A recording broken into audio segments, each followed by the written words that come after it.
Comment dire les choses sans agressivité? C'est ce que nous allons découvrir ensemble dans cette courte vidéo.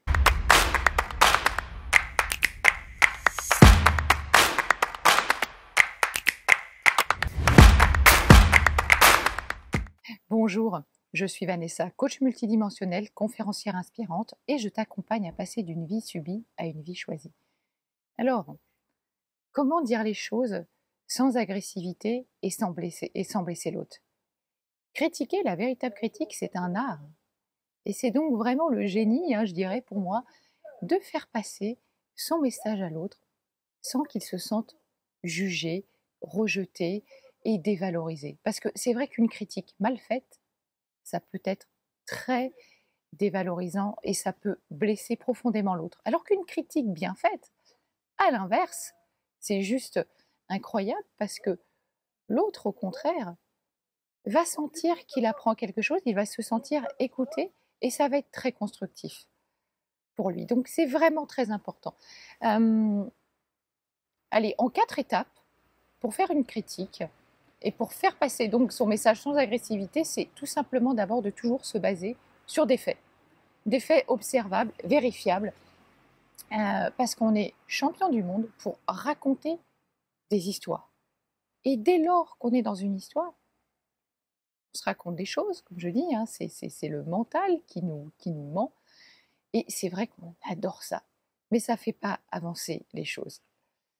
Le deuxième point, c'est de toujours exprimer un ressenti. Voilà. Qu'est-ce que tu ressens dans cette situation? Et toujours s'exprimer en termes de je. Voilà. Quand tu sors de la maison et que tu laisses les affaires traîner partout par terre,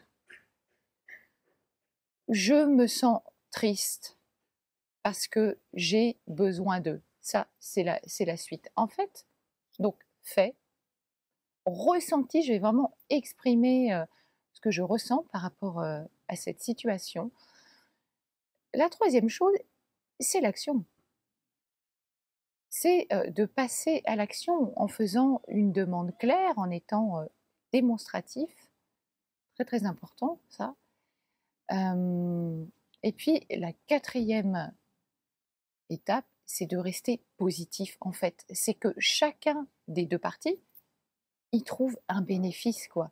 Voilà, c'est d'une certaine manière la critique, eh bien, nous permet de grandir, de nous faire évoluer aussi bien pour celui qui fait la critique que pour celui qui la reçoit. Voilà, je vous invite à explorer ça dans votre vie quotidienne. Peut-être mettez-vous un challenge cette semaine, voilà, de toujours penser en termes de voilà, j'ai une critique à faire, je parle en termes de faits, de ressenti, d'action, et je reste positif.